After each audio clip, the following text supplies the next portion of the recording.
Global star Ram Charan హీరోగా నటించిన game changer చిత్రం ఫలితంపై నిర్మాత శిరీష్ గతంలో చేసిన వ్యాఖ్యలు సృష్టించిన వివాదానికి ఆయనే స్వయంగా తెరదించే ప్రయత్నాలు చేశారు.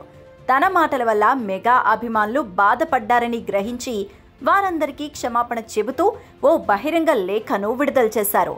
ఇక ఇటీవలే ఓ ఇంటర్వ్యూలో శిరీష్ మాట్లాడుతూ గేమ్ చేంజర్ చిత్రం విడుదలైన తర్వాత హీరో రామ్ చరణ్ గాని దర్శకుడు శంకర్ గాని తమకు ఫోన్ చేయలేదని వ్యాఖ్యానించారు.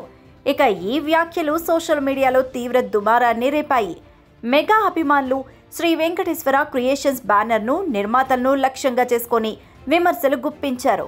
తమ హీరో సినిమాకు పూర్తి సహకారం అందించినా ఈ విధంగా మాట్లాడడం సరికాదని వారు తీవ్ర ఆగ్రహాన్ని వ్యక్తం చేశారు. ఇక ఈ నేపథ్యంలోనే శిరీష్ వెంటనే స్పందించి వివాదాన్ని చల్లార్చేందుకు బహిరంగ లేఖను విడుదల చేశారు.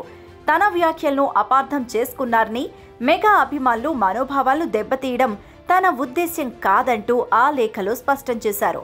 గేమ్ చేంజర్ షూటింగ్ సమయంలో రామ్ చరణ్ తమకు పూర్తి సమయాన్ని కేటాయించి సంపూర్ణ సహకారం అందించారని కూడా పేర్కొన్నారు. మెగాస్టార్ చిరంజీవి రామ్ చరణ్ ప్రతిష్టకు భంగం కలిగించేలా తాను ఎప్పటికీ మాట్లాడనని శిరీష్ హామీ ఇచ్చారు. ఒకవేళ తన వ్యాఖ్యలు ఎవరినైనా నొప్పించి ఉంటే క్షమించాలంటూ ఆ లేఖలో విజ్ఞప్తి చేశారు. ఇక ఈ లేఖతో మెగా అభిమానులతో నెలకొన్న వివాదానికి ముగింపు పలకాలని నిర్మాతలు భావిస్తున్నట్టు స్పష్టమవుతోంది.